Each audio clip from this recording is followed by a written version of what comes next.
이렇게 몇 주 시작할 때 예배 자리에 나오신 여러분들하고 이렇게 인사하는데요.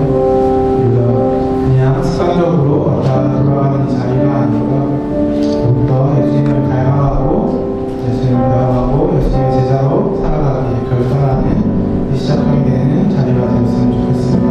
이렇게 그런 마음 가지고 다 함께 찬양하며 나갑시다.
주를 봅니다. 끝없는 사랑과 내 몫이 있기를 이제는 들어 주 보내 그는 날 새롭게 주님의 사랑 날 만지시니 내 모든 두려움 사라지네 목숨 속에도 주 붙들고 믿음으로 주와 걷네 갈보리 언덕 넘어 들어온다 주 안에 온전히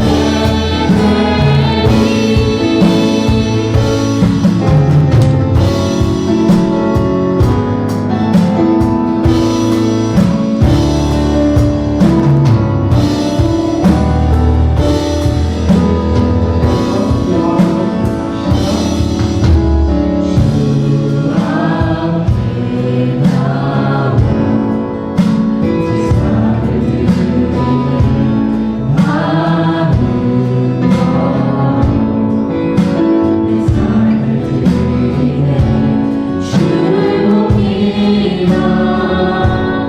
끝없는 사랑과 내 몫이 있기를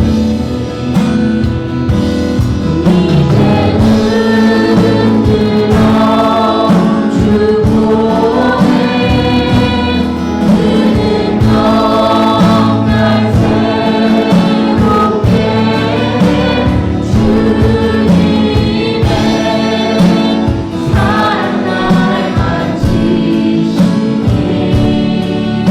내 모든 두려움 사라지네 목숨 속에도 주 붙들고 믿음으로 주와 걷네 갈보리 언덕 넘어 들어온다 주 안에 온전히 주 보내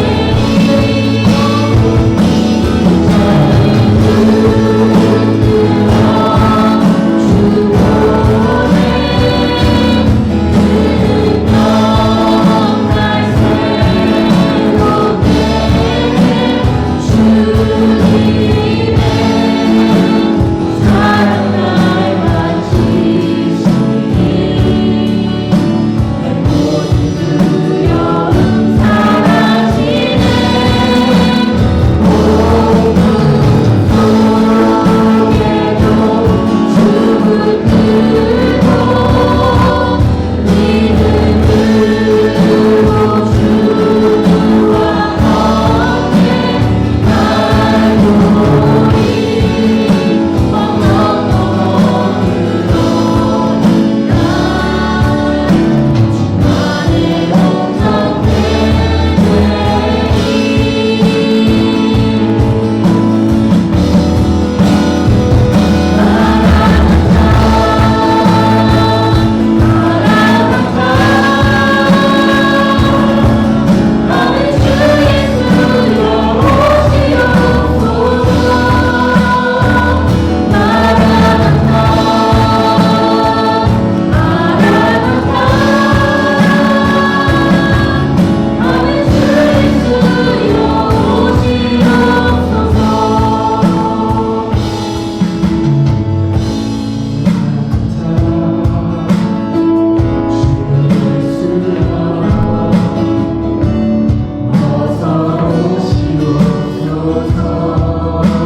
함께 기도하시겠습니다. 하나님은 영이시니 예배하는 자가 영과 진리로 예배할지니라.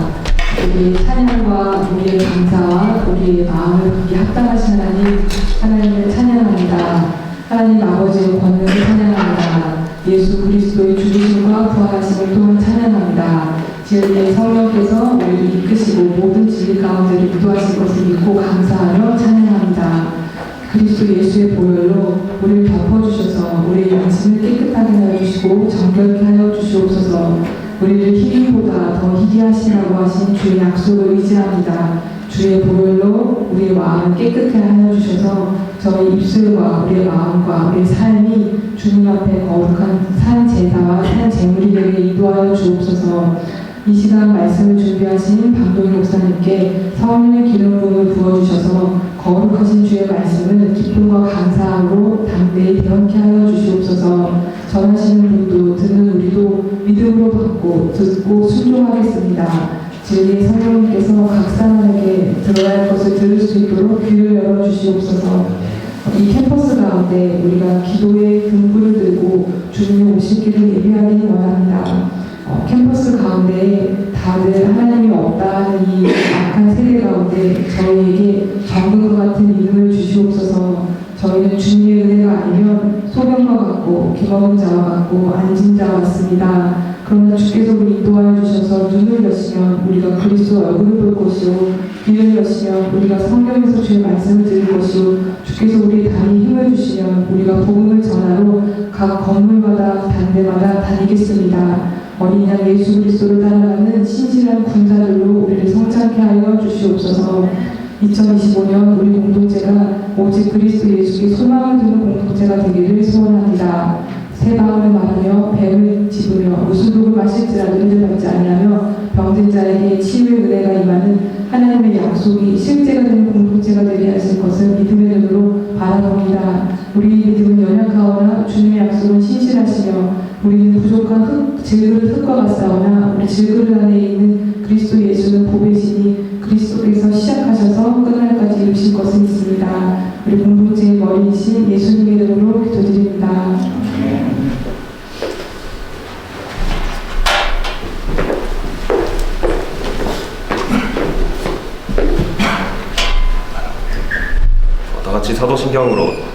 다 같이 사도신경으로 신앙 고백하시겠습니다.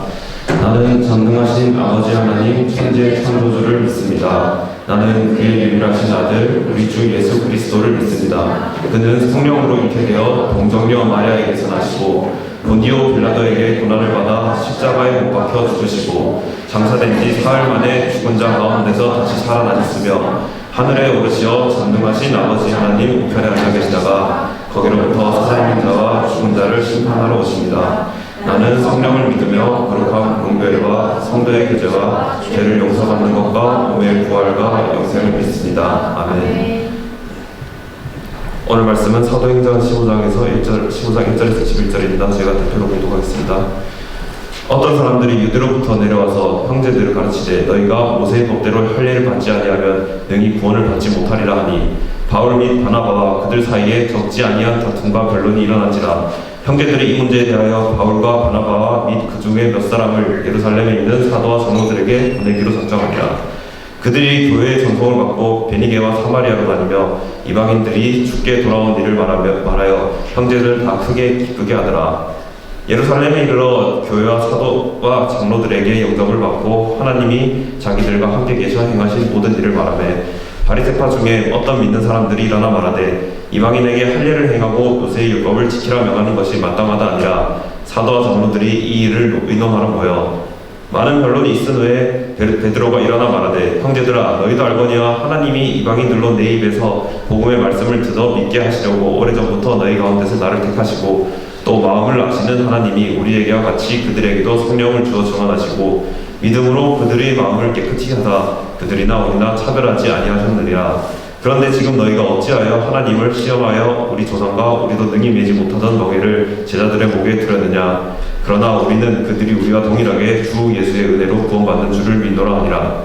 온 무리가 가만히 있어 바나바와 바울이 하나님께서 자기들로 말미암아 이방인 중에서 행하신 표적과 기사에 관하여 말하는 것을 듣더니 말을 마침에 야고보가 대답하여 이르되 형제들아 내 말을 들으라. 하나님이 처음으로 이방인 중에서 자기 이름을 위할 백성을 취하시려고 그들을 돌보신 것을 시므온이 말하였으니 선지자들의 말씀이 이와 일치하도다 기록된 바 이후에 내가 돌아와서 다윗의 무너진 장막을 다시 지으며 또 그 허물어진 것을 다시 지어 일으키리니 이는 그 남은 사람들과 내 이름으로 일컬음 받은 모든 이방인들로 주를 찾게 하려 함이라 하셨으니 즉 예로부터 이것을 알게 하시는 주의 말씀이라 함과 같으니라. 그러므로 내 의견에는 이방인 중에서 하나님께로 돌아오는 자들을 괴롭게 하지 말고 다만 우상의 더러운 것과 음행과 옥매어 죽인 것과 피를 멀리하라고 편지하는 것이 옳으니 이는 예로부터 각 성에서 모세를 전하는 자가 있어 안식일마다 회당에서 그의 글을 읽음이라 하더라. 아멘.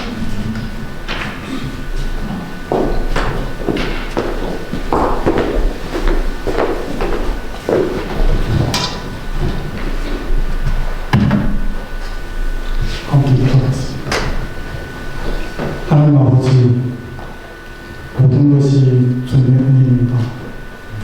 저희들 건강도, 저희들 시간도, 저희로운 예배 드리는 것도 주님께서 도우심과 주님의 인도하심이 있었음을 믿습니다.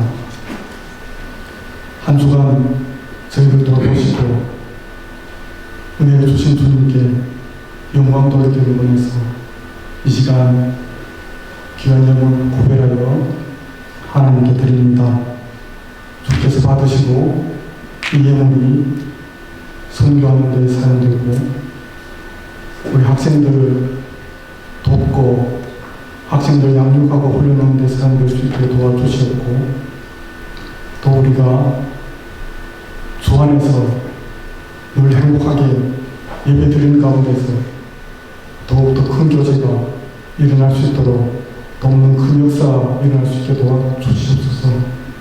아버지, 예물을 드리고 싶으나 어려운 가운데서 기도하면서 주님께 인도하심을 구하는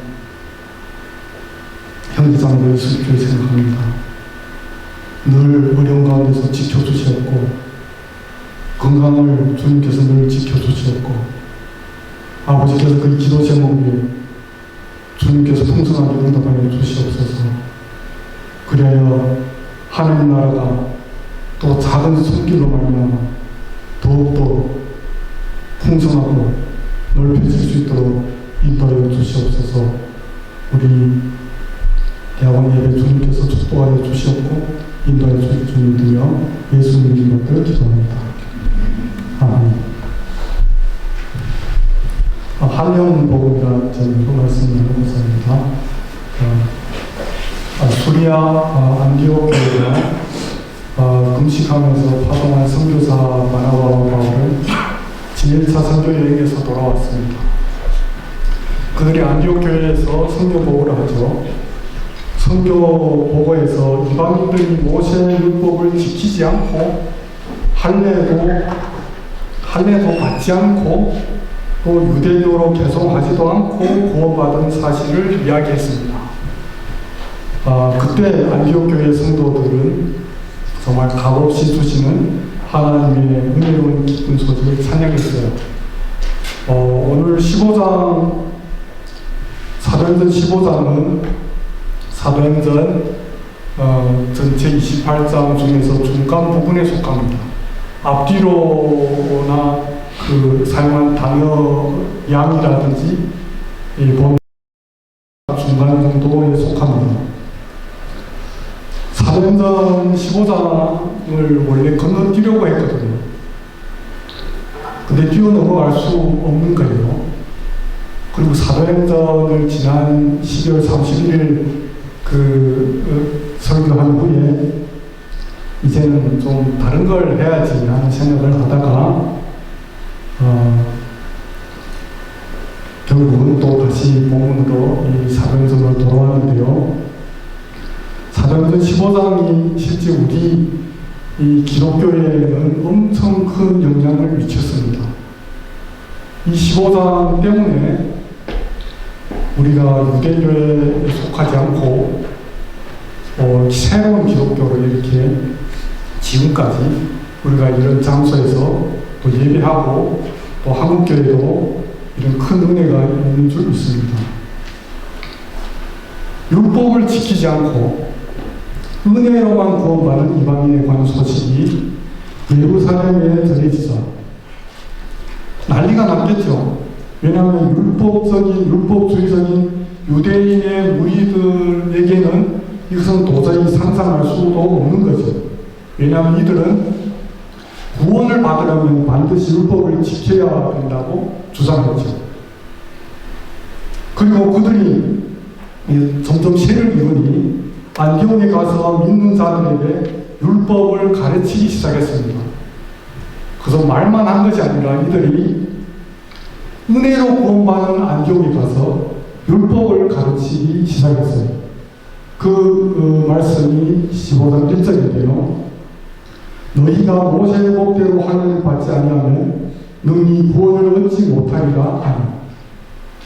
그들에게 가서 할례를 받지 않으면 구원이 없다고 이야기했죠. 그래서 이들과 바울과 바나바를 위수한 사람들과 이게 엄청 진지하고 심각한 논쟁이 일어났어요. 그 말씀이 2절이에요. 바울과 바나바와 저희 사이에 적지 아니한 다툼과 변론이 일어났지라. 이 다툼이라는 것은 그 작은 거서 말싸움하는 정도가 아니라 서로 완전히 미숙고 내숙고 하는 그런 경지에 이르는 엄청 격렬한 다툼을 말합니다. 그래서 이 문제가 쉽게 해결될 기미가 보이지 않았죠.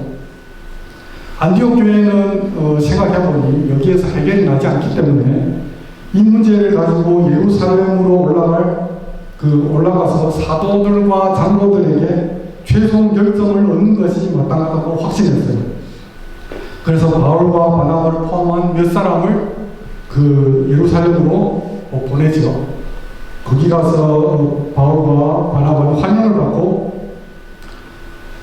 성도들에게 하나님의 은혜의 복음으로 말미암아 이방인 가운데서 어떻게 역사했는지를 그 이야기를 그들에게 그 역사책을 들려주었죠. 그래서 5절 보시면 그 말을 듣고 율법주의적인 바리새인들이 반대하여 주장하기를 이방인에게 할례를 행하고 모세의 율법을 지키라 명하는 것이 마땅하다고 주장합니다. 그래서 결국 양측에서 사도들과 장로들이 온 교회와 더불어서 함께 의논하게 되었죠. 그러나 논쟁이 점점 격화되고 사람들은 점점 혼란스러워했고 이게 끝나지 않는 겁니다. 베드로가 일어났어요. 그전 같으면 벌써 자기의 주장을 이야기하면서 이끌어 나갔겠죠. 그러나 오늘 본문에는 베드로가 그 논쟁하는 것을 다 들은 겁니다. 그래서 15장 9절에 보시면 그 9절부터 10절 내용이 이렇습니다. 먼저 본인이 자기 이야기를 먼저 합니다. 하나님의 말씀을 듣고 이방인 고넬료의 집을 방문했던, 그러니까 직접적인 경험이죠. 그것을 바탕으로 하나님께서 믿음으로 그들의 마음을 깨끗하게 하사 그들이나 우리나 차별하지 아니하셨다라고 말했습니다. 그리고 10절에 보시면 율법을 우리 조상과 우리도 매지 못하던 멍이라고 말하죠. 지금 율법을 지켜야 구원을 받는다고 하는데 그 율법을 우리까지도 우리 조상들도 지키지 못했고 우리도 지금 지키지 못한다. 근데 이 멍에를 어떻게 이방인에게 지우려고 하느냐, 그런 의견을 낸 거죠. 그러면서 11절 보시면 우리는 그들이 우리와 동일하게 주 예수의 은혜로 구원받는 줄 믿노라. 구원 예수님의 은혜로만 받을 수 있다고 베드로가 고백을 합니다. 베드로의 이 말은 율법주의적인 그 바리새파 유대인들에게는 엄청 큰 놀라움이었어요. 그러나 그들은 더 이상 베드로가 그래도 예수님의 수제자고 우리가 사도행전에 보시면 베드로의 그 말씀과 기적적인 그런 사역이 엄청나지 않습니까? 그래서 일단 이 분쟁이 조금 사그라든 것 같아요. 그리고 바울과 바나바가 베드로의 관점을 확증합니다. 그 간증에 또 조용히 귀를 기울였어요. 베드로와 바울과 바나바의 간증으로 그 교회는 일단 조용히 있었습니다. 율법주의자들은 말문이 막혀버렸습니다. 이때 야고보가 등장하죠. 예수님의 동생이죠. 그는 먼저 시몬, 즉 베드로의 말을 인용하여 하나님이 처음으로 이방인 중에서 자기 이름을 위하여 백성을 취하시려고 그들을 돌보신 사실을 인정합니다. 베드로의 체험을 인정합니다. 그 다음 자기 자신의 주장을 입증하기 위해서 아모스 9장 11, 12절을 인용하죠. 그 말씀이 본문 16절부터 18절까지입니다. 우리 함께 읽겠습니다. 시작. 이후에 내가 돌아와서 다윗의 무너진 상막을 다시 지으며 또 허물어진 것을 다시 지어 일으키리니 이는 그 남은 사람들과 내 이름으로 일컬음을 받는 모든 하나님들로 즉 예로부터 이것을 기하시니 그의 말씀과 같습니다. 하나님은 먼저 다윗의 무너진 집을 회복하고 그 허물어진 곳을 다시 고칠 것이라고 합니다. 이것을 우리 그리스도인의 시각을 보면 다윗의 시인 그리스도의 부활과 승천 및 그의 백성들이 확립될 것에 대한 예언이죠. 물론 바리새파 유대인에게는 또 다른 의미로 다가올 수도 있죠. 그 이스라엘, 그 직접적인 그 나라 이스라엘, 그 민족 이스라엘에 대한 회복일 수도 있습니다. 그래서 남은 이방인들이 주를 찾을 것이라고 약속합니다. 다시 말해서 다윗의 후손인 그리스도를 통해서 이방인들이 그의 새로운 공동체에 포함되리라는 것입니다. 그러나 그 율법적인 유대인들에게는 세상 방방곡곡의 이방인들이 다 지금 있는 예루살렘으로 있잖아요. 돌아올 것이라는 그렇게 해석하고 있죠. 지금 기독교와는 조금 다릅니다. 이렇게 율법적인 유대인들은 자신들의 옹호자로 주장했던 야고보. 야고보는 우리를 주장한다고 이들이 이야기했죠. 그러나 이 야고보와 자신은 베드로, 바울, 바나바와 완전히 의견이 일치한다고 선포했습니다. 아마 엄청난 충격을 받았을 것입니다. 그리고 이방인들이 포함된 것은 하나님이 뒤늦게 공개해낸 방편이 아니라 선지자들에 의해서 이미 예언된 것이었죠. 성경 자체가 바나바와 바울 두 선교사가 경험한 사실을 확증해 줍니다. 하나님이 그의 사도들을 통해서 행하신 것과 그의 선지자들을 통해서 말씀하신 것은 일치합니다.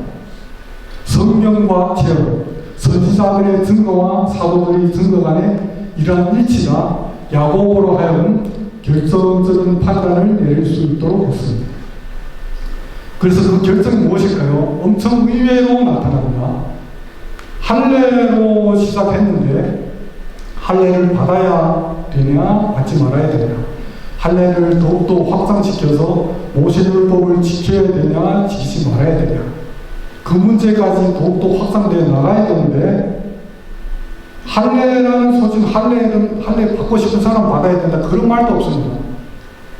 누가 할례가 그거니 조건이 아닐진데 관습으로 받고 싶으면 받고 받기 싫으면 안 받아도 된다. 이런 말도 없어요. 엄청 의외로 19절부터 20절에 보시면 우상에 더러운 것과 음행과 목매여 죽인 것과 피를 멀리하라고 편지하는 것이 옳으니 다소 의외적인 결정이 났습니다. 그리고 첫 번째, 괴롭게 하지 말라는 것입니다. 우리 이방인 중에서 하나님께 돌아온 자를 괴롭게 하지 말라. 그러니까 율법으로, 할례로 이런 것을 괴롭게 하지 말라. 단지 우상에 더러운 것과 음행과 목매어 죽은 것과 피를 멀리하라고 편지합니다. 이런 결정이 났어요.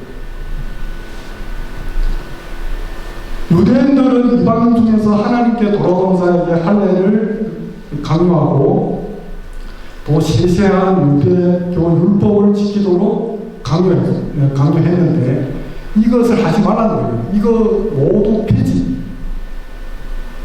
엄청난 충격이었을 겁니다. 그리고 이방인 출신자들에게는 아까 4가지를 요구했는데요. 이것도 요즘 사도행전을 15장을 읽으면서 이것이 우리 기독교인에게 준 새로운 율법처럼 생각하는 분들이 간혹 있습니다. 이것은 관습으로 이야기하면서 유대인들과의 교제할 때 유대인들의 비위를 손상시키지 않도록 배려하는 겁니다. 같이 밥 먹을 때 유대인들이 싫어하는 너희들은 우상에 더러운 것 정말 우상의 제물 파는 거 사다가 먹지만 유대인들 있으면 같이 먹지 마라. 29절에 보면 이게 우상에 더러운 것이 우상 제물이라고 설명되었죠. 당시 이 우상 제물은 소아시아 지역에서 엄청난 큰 이방 신전에서는 수많은 제물들이 드려졌습니다. 이것이 거기에서 섬기는 사람들이 다 소화하지 못하기 때문에 소비가 안 되는 거예요. 그래서 장마당에다가 팔아서 어느 정도 경제적인 그런 이익을 얻는 겁니다.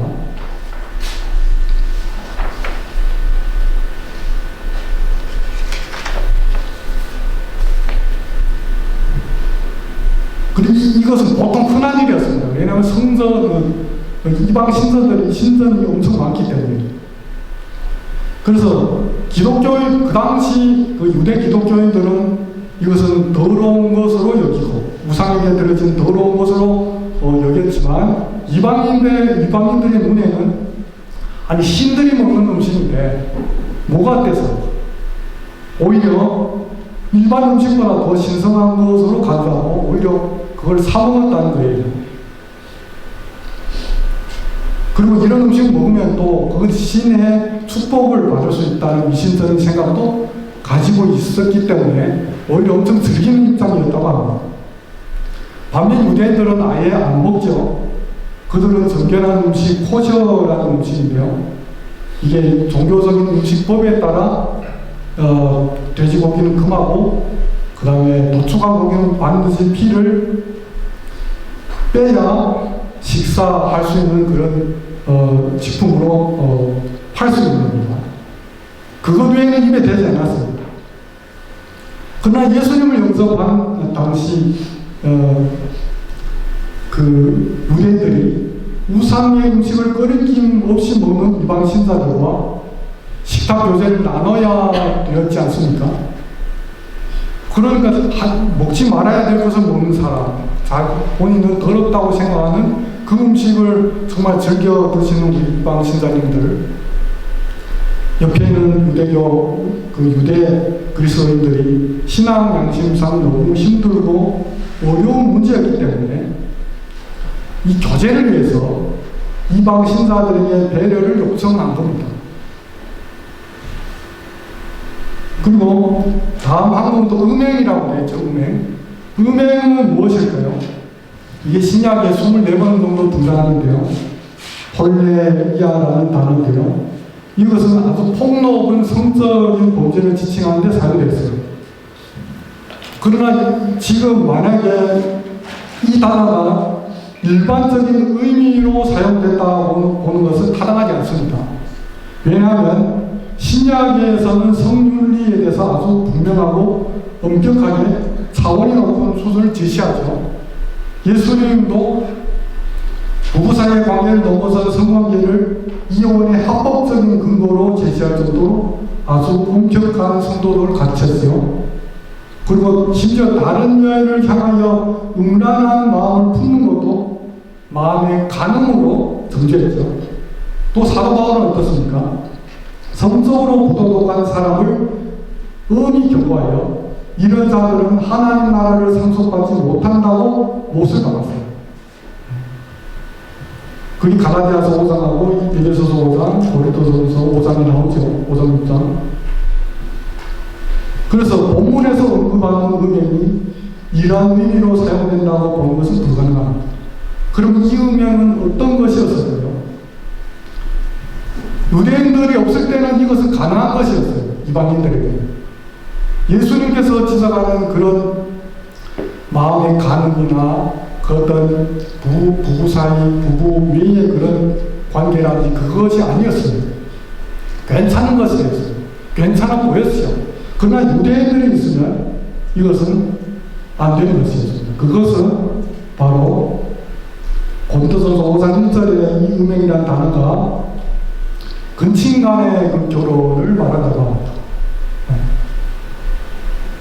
여러 가지 근친 간에 심지어 어머니와 자녀가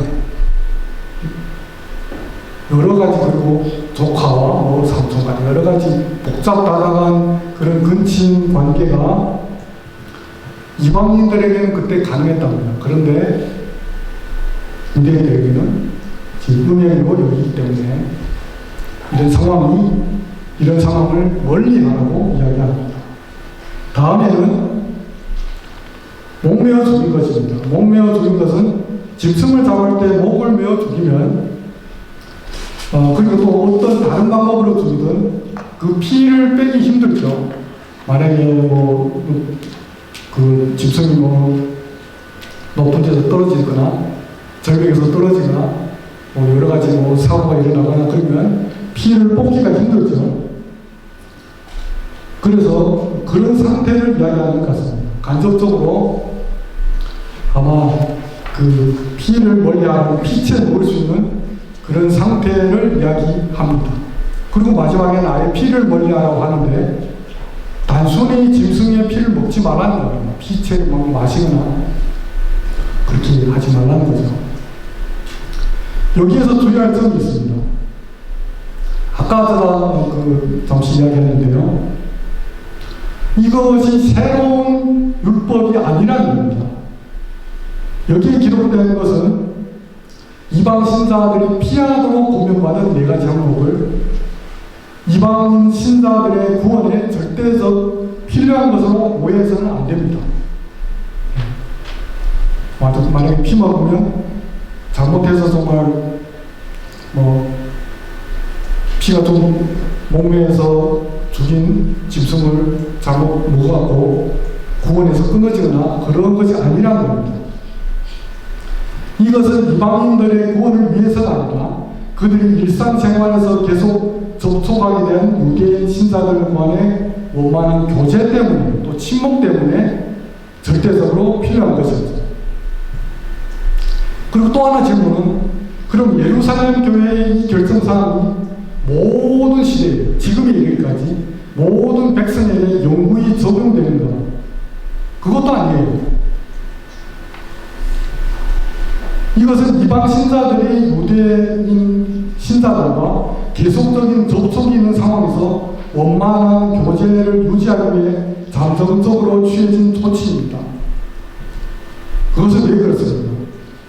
사도 바울이 이 결정문을 이방 신자들에게 보낼 때 이 통보해서 준수하게 했다고 하는데 몽땅 통보한 것은 아니죠. 보편적으로 적용하지 않았습니다. 그리고 사도 바울은 또 우상에 바쳐진 음식에 대해서도 로마서 13장과 고린도전서 8장에 보면 다른 일반 음식처럼 그 음식을 먹을 수 있다는 권고를 하죠. 지금 예루살렘 공회에서 내린 결정과는 또 완전히 반대되는 거죠.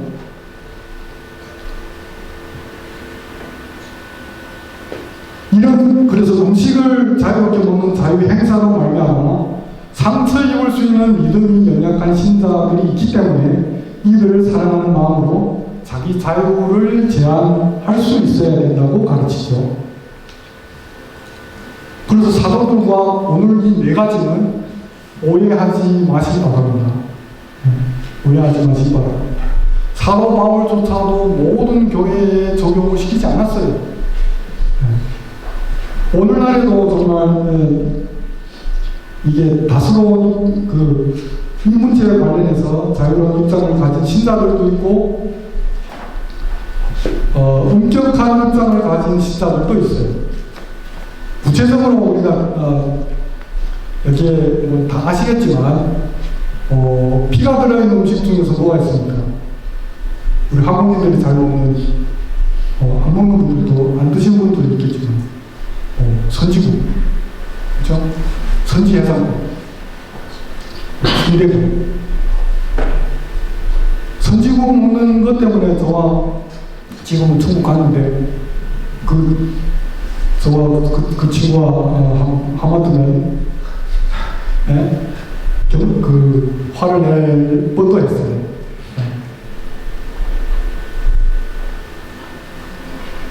이것은 지금 먹어서 되냐 안 되냐, 각 입장에서 볼 때 개인적 이유가 있겠죠. 그러나 예루살렘 교회의 결정사항이 지금도 유효하다고 보는 성도는 이 음식을 피할 것이죠. 그렇지 않은 자는 자신의 취향에 따른 이 음식을 선호할 수 있습니다. 그러나 이때 이 음식을 먹는 선지국법을 좋아하는 분들, 음식을 먹는 자는 먹지 않는 자를 믿음이 부족하다고 평가하더라 하거나 먹지 않는 자는 먹는 자를 부정하다고 단죄하면 안 된다는 겁니다. 중요한 것은 사소한 입장에도 불구하고 서로 용납하고 존중하는 것입니다. 만일 어떤 성도가 어떤 교회에 갔습니다. 근데 그 교회는 전체가 선지국법 좋아하는 교회예요. 네? 그러면 어떻게 하겠습니까? 그 먹는 것에 대해서 자기는 안 먹을지라도 판단하면 안 된다는 겁니다. 네. 그 반대 상황도 같죠. 안 먹는 곳에 갔어요. 그러나 나는 먹을 수 있어 하면서 다른 사람의 앞에서 먹으면서 다른 사람을 판단하면 안 된다는 겁니다. 1절에 율법적 유대인들이 주장하는 할례를 받지 않으면 구원을 받지 못하리라 하는 이 시상으로부터 나온 그들이 요구하는 것은 할례에 있는 복음이죠. 율법을 지켜야 됩니다. 그러나 예루살렘 회의를 거치면서 할례 없는 복음으로 정리되었어요. 그럼 이 논쟁이 끝났을까요? 그렇지 않습니다. 그렇지 않습니다. 우리가 구원을 받기 위해서 올바른 행위를 하고 율법을 지키고 계명을 준수해야 한다는 율법주의가 있죠. 구원을 받기 위해서는 올바른 행위를 하고 율법을 지키고 계명을 준수해야 한다는 율법주의. 이것이 율법주의입니다. 우리가 다 지금 체험하고 있는 겁니다. 우리 신앙생활에 지금 직접 체험하고 있는 거죠. 이 율법주의는 영혼을 죽이는 겁니다. 예루살렘 회의에 관하면 그 율법은 지킬 필요가 없는 거죠. 간단하게 얘기하면 안식일을 지켜야 된다 하는 사람들이 있습니다. 안식교인들. 그래서 주일만 지키면 너희는 구원을 못 받아. 예루살렘 공회에 따르면 그 사람들은 이 사도행전 15장을 잘못 이해한 이단이 되겠죠. 그래서 이 무엇든지 안식일을 지켜야 된다고 하든지, 그러면 뭐 안식년도 지켜야 되고 신년도 지켜야 되겠네요. 또 그건 또 지키지 않는 것 같아요. 그래서 이런 생각은 영혼을 죽이는 겁니다. 그래서 이런 율법주의를 바로 잡기 위해서 바울이 편지를 쓰죠. 그 편지가 로마서예요. 율법주의를, 그릇된 율법주의를, 영혼을 죽이는 율법주의를 바로 잡기 위해서 로마서를 씁니다. 그래서 로마서 전체가 말하는 것이 무엇입니까? 우리가 구원을 받는 것은 율법의 행위와 전혀 상관이 없다는 겁니다. 오로지 은혜로만 가능하다는 겁니다. 그러면 우리가 은혜로 구원을 받기 때문에 어떻게 살아가든 어떤 행동을 하든 상관이 없다는 것이 뭡니까?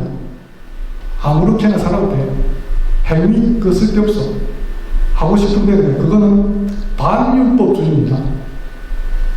이것 역시 성령을 죽이는 주장이죠.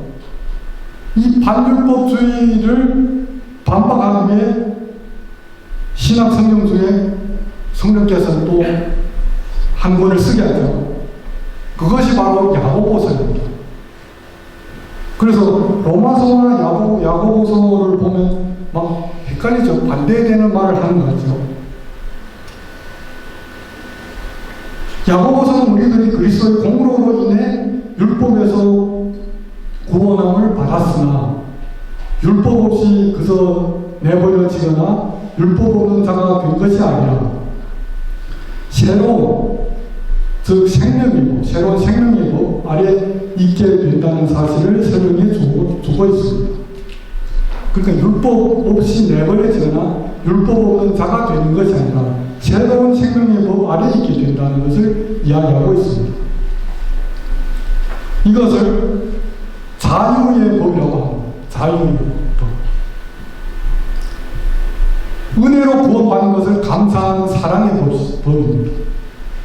이 법은 행위 자체가 구원을 얻거나 이를 유지하는 데 있어서 어떤 역할을 하는 것이 아니지만 우리가 구원 얻은 결과로 나타나는 것이라고 가르치고 있어요. 이거 오해하시면 안 됩니다. 우리의 행위로는 절대 구원을 받을 수 없습니다. 우리가 구원을 못 받을까봐 예배 드리러 나온 것이 아닙니다. 우리가 구원을 못 받을까봐 기도하는 것도 아닙니다. 구원은 우리의 행위와 상관없이 하나님께서 선물로 주셨죠. 조금이라도 나의 그 어떤 행위, 나의 그 어떤 공로를 붙이기 시작하면 성령께서는 성령을 죽이는 행위이기 때문에 오히려 우리의 삶이 힘들어집니다. 그래서 많은 사람들이 잘못 이해하고 한 구절이 있죠. 야고보서에서 2장 24절 보시면 이로보건대 사람이 행함으로 의롭다 하심을 받고 믿음으로만 아니라 또 이 말을 듣고 정말 기뻐서 봐 행함으로 의롭다 하지 않나. 행함으로 행위가 왜 필요 없어 하면서 공격하는 사람들 있죠. 그러나 이 말씀은 바울의 이신칭 교리와 조화를 이루어야 됩니다. 바울은 로마서에서 한 죄인이 하나님 보시기에 의로워지는 방법을 말하고 있습니다. 여기서 중요한 것은 하나님 보시기에 의로워지는 방법입니다. 이것은 우리의 행위로 되지 않습니다. 믿음이라는 방편으로만 가능합니다. 우리가 믿는 것조차 우리의 그 어떤 행위나 우리의 그 어떤 조언으로 생각하는 사람도 있어요. 그것이 아닙니다. 믿음이라는 수단으로 우리가 구원받습니다. 우리의 그 어떤 공로는 턱걸만치도 없습니다. 왜냐하면 구원은 하나님께서 보시기에 합당해야 구원받는 거예요. 내가 이만큼 하면 되겠지, 저만큼 하면 되겠지, 그것이 절대 아닙니다. 그래서 야고보는 하나님한테, 그러면 야고보는 어떻게 이야기합니까? 바울은 하나님 보시기에 의로워지는 방법은 믿음으로만 가능하다. 반면에 야고보는 이렇게 하나님 앞에 의로움을 얻은 그리스도인이 이미 하나님 앞에 의로움을 얻은 그리스도인이, 야고보는 어떻게 사람 앞에 의롭다함을 받겠느냐 하는 문제를 다룹니다. 하나님 앞에 의롭다 받은 그리스도인이 사람 앞에 어떻게 의롭다함을 받겠느냐 하는 문제를 다룬 것이 야고보서입니다.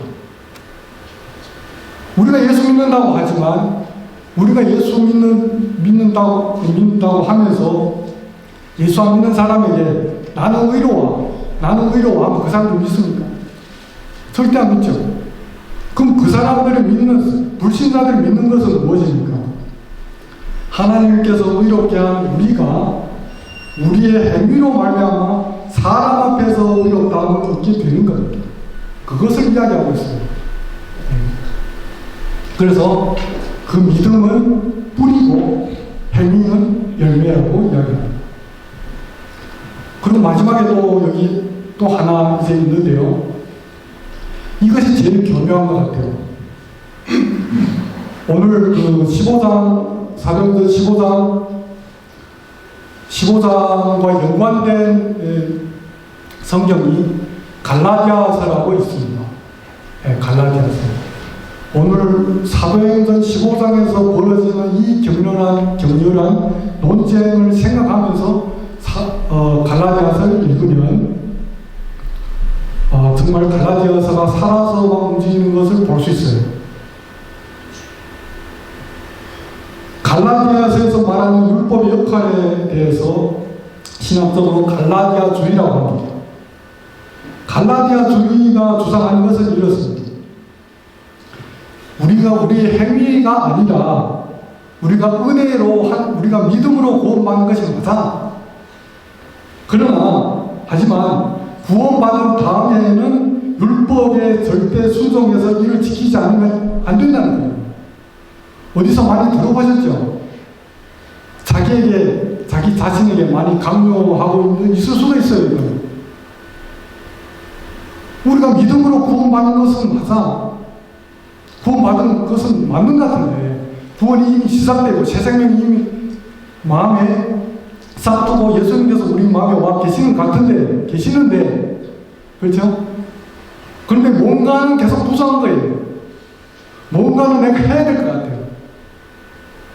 그런 사람에게 율법적인 조항을 이야기하면 어떻게 되겠습니까?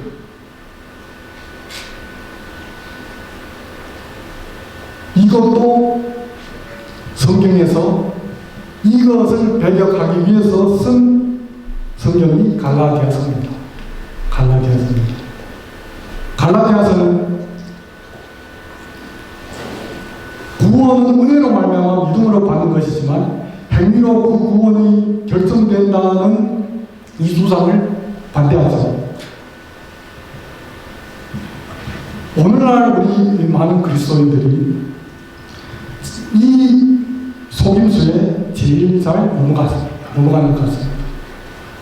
우리 신앙생활이 어떻습니까? 우리 신앙생활에 기쁨이 없는 원인이 무엇이죠?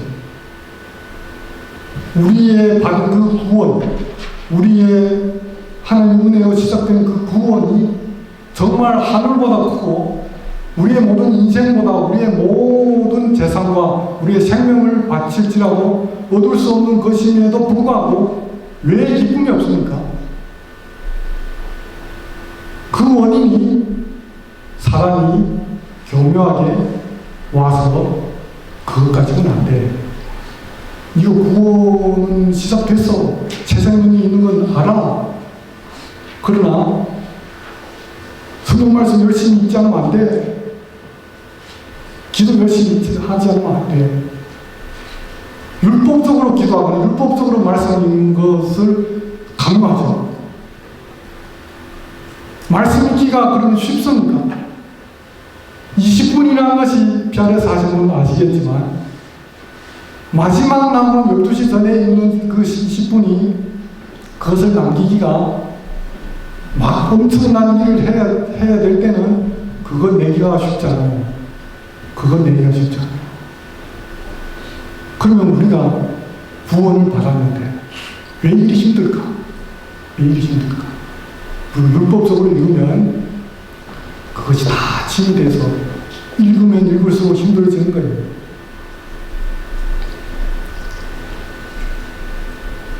그래서 이미 우리에게 예루살렘 공유에서 우리가 율법에서 해방되었는데 다시 이 율법으로 새로운 것으로 우리를 몰아가는 겁니다. 그래서 우리는 늘 힘들죠. 늘 슬프죠. 늘 슬프죠. 늘 마음이 힘들죠. 그래서 이것을 반박하면서 갈라디아서를 썼죠. 하나님의 율법으로 지키는 행위는 구원받을 수 없어요. 조금이라도 구원할 수 없습니다. 그것을 갈라디아서 3장 10절에서 이야기하죠. 누구든지 율법책에 기록된 모든 일을 항상 행하지 아니한 자는 저주 아래 있는 자라고 합니다. 누구든지 율법책에 기록된 모든 일이라고 합니다. 모든 일. 몇 개나 지킬 수 있을까요? 모든 것을 지키지 못합니다. 그 중에 하나라도 지키지 못하면 우리는 구원받을 수 없어요. 그래서 그것을 배격한 것이 갈라디아서입니다. 갈라디아서. 예루살렘 회의에서 결정된 한려는 복음은 율법주의를 배격하고 반율법주의를 배격하고 갈라디아주의를 배격합니다. 바울은 자기의 구원 문제뿐만 아니라 자기 자신을 보존하는 자기 자신의 구원을 보존하는 문제까지 전적으로 하나님의 은혜에 의존하고 있습니다. 그래서 빌립보서 1장 6절 보면 너희 안에서 착한 일을 시작한 이가 그리스도 예수의 날까지 이루실 줄을 우리는 확신하노라. 그래서 처음부터 끝까지 모두 은혜가 그렇지 않으면 모두 은혜가 아니거나 둘 중에 하나입니다. 우리는 은혜로 구원을 받습니다. 은혜로 구원을 받습니다. 우리가 믿는 믿음도 그것이 방편일 뿐입니다. 그렇다면 우리는 하나님의 율법을 지켜야 할 아무런 의무가 없단 말입니다. 율법을 지킬 필요가 없단 말입니다. 한번 대답해 보십시오. 조용한 마음으로. 시간이 지킬 의무가 없습니다. 의무는 없습니다. 우리가 구태여 의무를 가지고 지켜야 될 그 의무가 없습니다. 우리는 안 지켜야 됩니다. 네. 구원을 얻기 위해서 우리는 지킬 필요가 없어요. 그런데 우리는 기쁘지 않은 것이 계속 지키려고 하는 거예요. 없는 것을 모세오경이나 율법 위에도 그것은 그 전에 구약이니까 신약에도 보면 많은 율법 명령들이 나오지 않습니까? 갈라디아서도 나오고 로마서에서도 나오고 에베소서에도 나오고 계속 나오잖아요. 그것을 다 억지로 지키려 하니까 기쁨이 없는 겁니다. 우리의 구원은 하나님께서 주신 선물로 말미암아 구원을 위해서 지킬 필요가 없습니다. 단지 율법은 여전히 율법의 기능은 무엇입니까? 우리의 연약함을 지적하죠. 죄와 죄인을 정죄하기 위해서 존재하고 있기는 하나 율법의 심판과 처벌에서 우리는 이미 구원을 받았어요. 구원을 이루어가고 있지만 이미 받았고 지금도 이루어가고 있어요. 그래서 진정한 중생한 그리스도인이라면 새로운 법 아래 살고 있습니다. 그것이 자유와 사랑의 성령의 법입니다. 그래서 믿는 자는 율법의 의무 때문에 지킨 것이 아니고 하나님 법에 율법에 순종하기를 즐겨하죠. 성경 읽는 것이 하나님을 사랑해서 읽는 겁니다. 하나님이 성경에서 나를 어떻게 사랑하는지, 그 나를 사랑하는 하나님이 어떤 하나님이신지 알고 싶어서 읽는 거예요. 알고 싶어서. 그래서 그 하나님과 교제하고 싶어서 기도하죠.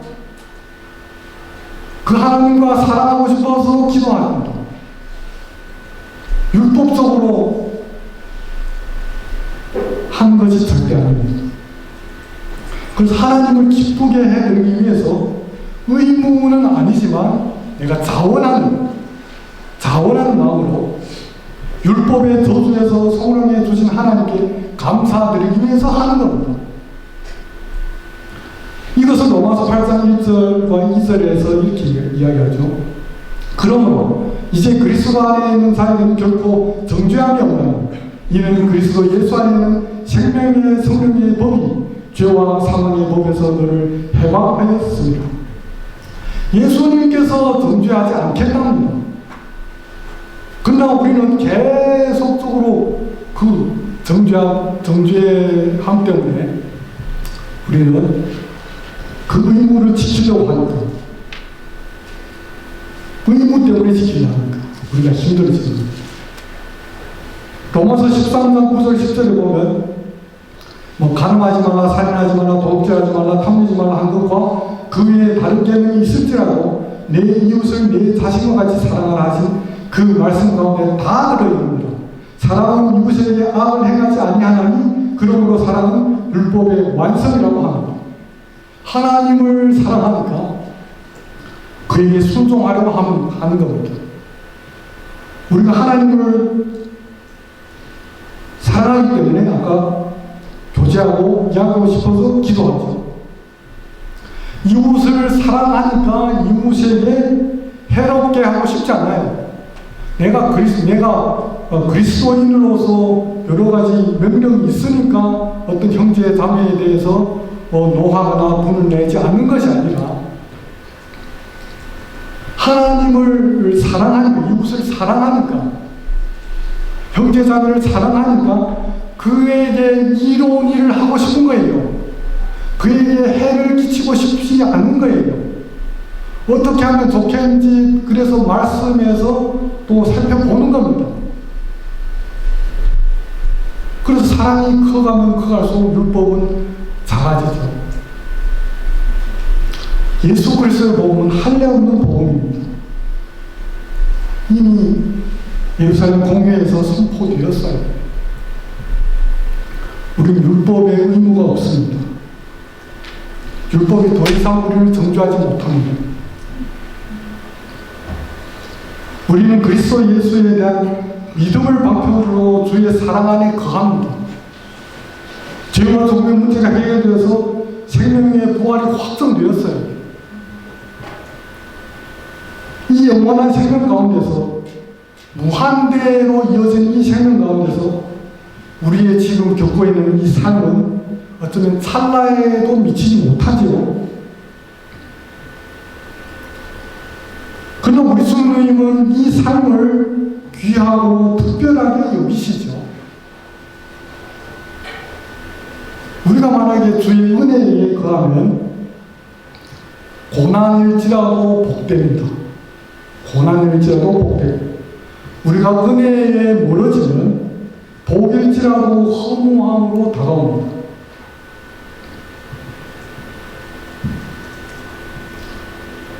할례없는 복음을 기억하시고 주의 날개 아래에서 거하시는 우리 형제자매들 다 되시기를 바랍니다. 기도하겠습니다. 하나님 아버지,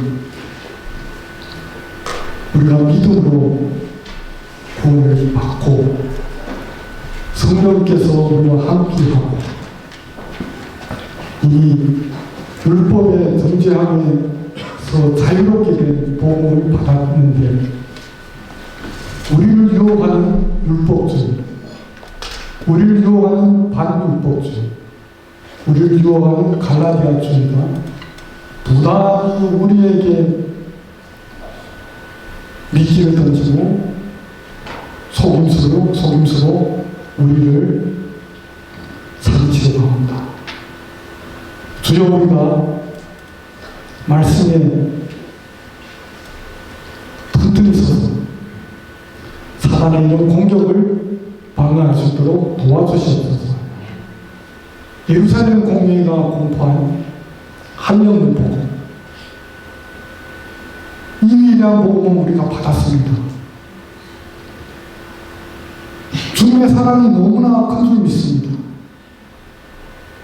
우리가 주님의 사랑 때문에 성경을 읽고 주님과 교제하고 싶어서 기도하고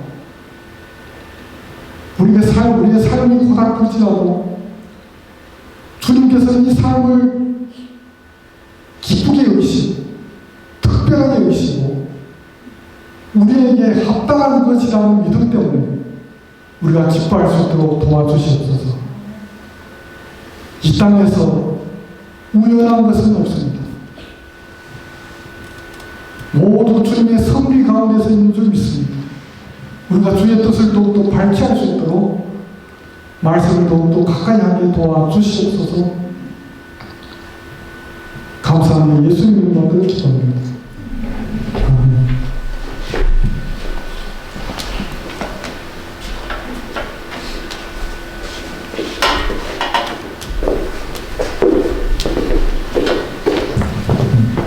목사님 귀한 말씀 감사드립니다. 우리 교회 식구들 중에 혹시 믿음 생활 시작하신 지 얼마 되지 않은 분이 계시다면 우리 목사님 설교를 좀 이렇게 반복해서 들으면서 꼭 싶어보시면 거기서 많은 영향을 주도록 할 수 있을 것이라 생각이 듭니다. 광고 드리겠습니다. 지금 몇 주째 광고 드리는데 출석 시상식 이제 아시죠 다들? 오늘 보니까 1시 55분에 제법 앉아 계셨어요. 네, 그래서 드디어 이제 그 마음의 욕심이 시작됐고요. 예, 너무 보기 좋았습니다. 계속 이제 여러분들 사모해 주시고 또 여러 모임들도 이제 또 시작이 되고 할 텐데 그런 모임에서도 사모하는 마음 가져주시면 좋겠습니다. 그다음에 그 모임 중에 하나가 이제 또 봄 MT예요. 여러분들 봄 MT 우리 목자들이 일정 이미 조사했을 텐데 다가오는 3월 1일부터 3월 2일 토요일과 주일이에요. 그래서 이렇게 1박 2일로 평창 캠퍼스와 그 근처에 용평 스키장에서 가지겠습니다. 그러니까 저희가 예배까지 드리고 오는 거죠. 그래서 여러분들 가급적 많이 참석하실 수 있으면 좋겠습니다. 날짜 잡아두시고요. 그 다음에 이제 저희 오늘 새로 방문해 주신 장애인 한 분 계신데요. 혹시 자리에서 일어나셔서 간략하게 소개해 주실 수 있을까요? 네, 안녕하세요. 저는 사회과학대학에서 박사학위를 하고 있는 정혜란입니다. 반갑습니다. 수가 이렇게 굉장히 궁금한데 일단 간식 시간에 얘기 나눠보도록 하겠습니다. 감사합니다.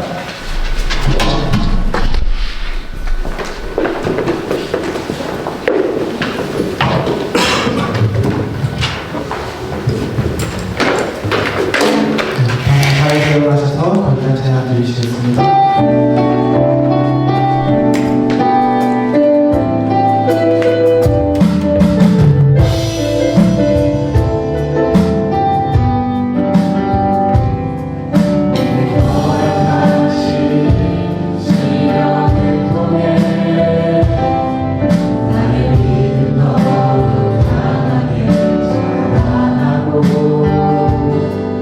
험한 산과 골짜기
율법적인 신앙에서, 반율법적인 신앙에서,